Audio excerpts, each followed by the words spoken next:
আজকে 2024 সালে আমরা যারা মঞ্চে আছি আর নিচে আছি, ডানে আছি বামে আছি, বাড়িতে আছি আর গাড়িতে আছি, রাস্তায় আছি, যেখানে থাকি না কেন চলে যাবে, এই কথার ভিতরে কি কোনো সন্দেহ আছে নাকি? কোনো সন্দেহ আছে নাকি? চলে যেতে হবে।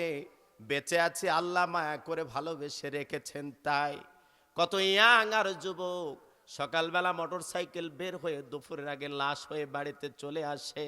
আমরাও তো গাড়ি নাই, গাড়ি নিয়ে আমরা এই এক পথ থেকে আর এক পথে যাই, বাসে উঠি, সিএনজিতে উঠি, প্রাইভেট কারে উঠি, প্লেনে উঠি।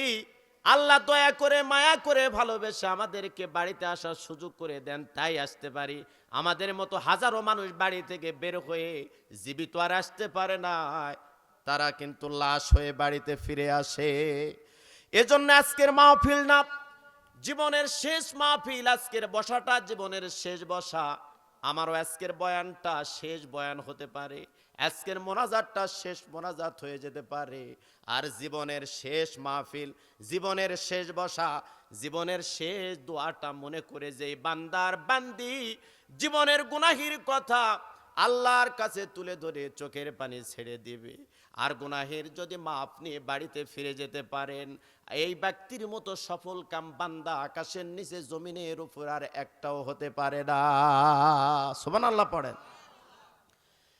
প্রিয় ভাইয়েরা, মানুষ মারা যাওয়ার পরে কয়দিনের ভিতরে কোন অঙ্গ প্রত্যঙ্গ গুলো তার নষ্ট হয়ে যায়, একবারে শেষ হয়ে যায়। মানুষ যখন মারা যাবে, রশিদ রিয়াজ বিজ্ঞানিকের দৃষ্টিকোণ থেকে একটি কথা বলি আপনাদেরকে। মানুষ যখন মারা যায় 24 ঘন্টার ভিতরে তার পেটের ভিতরে প্রকাশ তৈরি হয়ে যায়।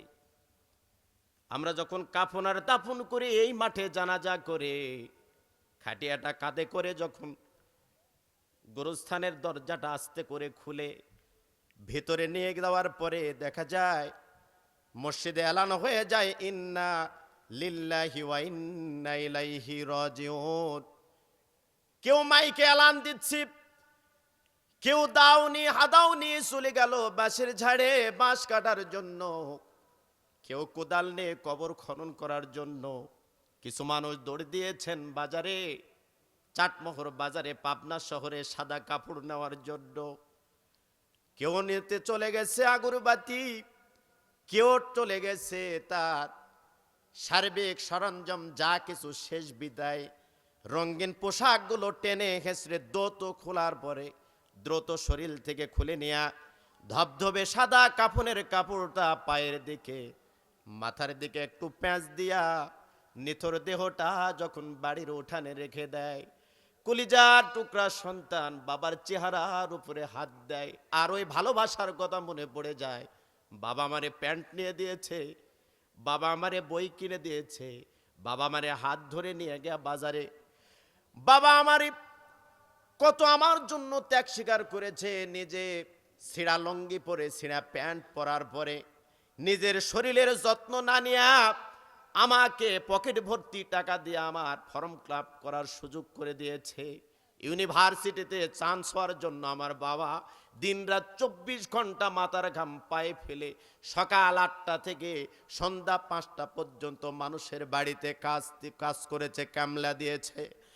ওই সন্তান কাফনের কাপড় ধরে টানাটানি করে, আর ওই স্মৃতিগুলা যখন সামনে ভেসে আসে, চোখের পানি ছিঁড়ে দিয়া যখন বাবার জন্য শেষ দোয়াটা করতে থাকে, বিশ্বনবী বলেন পৃথিবীর কাউরে দোয়া যদি কবুল না হয়, সন্তান যদি বাবার জন্য দোয়া করে 100% ওই কবুলিয়াতের ভিতরে আল্লাহ পাক আর কোনো পর্দা রাখে না, ডাইরেক্ট বাবা মার জন্য কবুল হয়ে যায়। সুবহানাল্লাহ পড়েন। আমার শ্রদ্ধেয় প্রিয় কলেজার টুকরা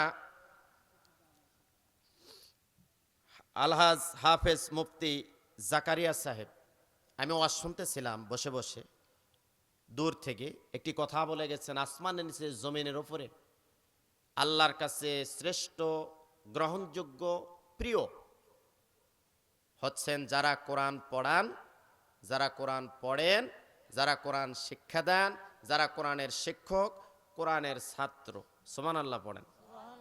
খয়রুকুম মান তাআল্লামাল কোরআন ওয়া আল্লামাহু। বিশ্বনবী বলেন, কোরআনুল কারীম যারা শিক্ষা দেয় এবং নিজে যারা শিক্ষা করে, আকাশের নিচে জমিনের উপরে, তারা কি উত্তম ব্যক্তি। ভালো লেগেছে। এই জন্যে গুরুস্থান সংলগ্নই একটা কোরআনের প্রতিষ্ঠানও কিন্তু হয়েছে। এই প্রতিষ্ঠান কেউ করে নাই, আল্লাহ পাক কবুল করেছেন, তাই হয়েছে। কি বলেন? এ প্রতিষ্ঠান কারো না। কেউ যদি বলে আমার প্রতিষ্ঠান, এটা মিথ্যা কথা। কারো প্রতিষ্ঠান না, ওটা হলো নবীর প্রতিষ্ঠান। আর মসজিদ হচ্ছে কার ঘর? আল্লাহর ঘর।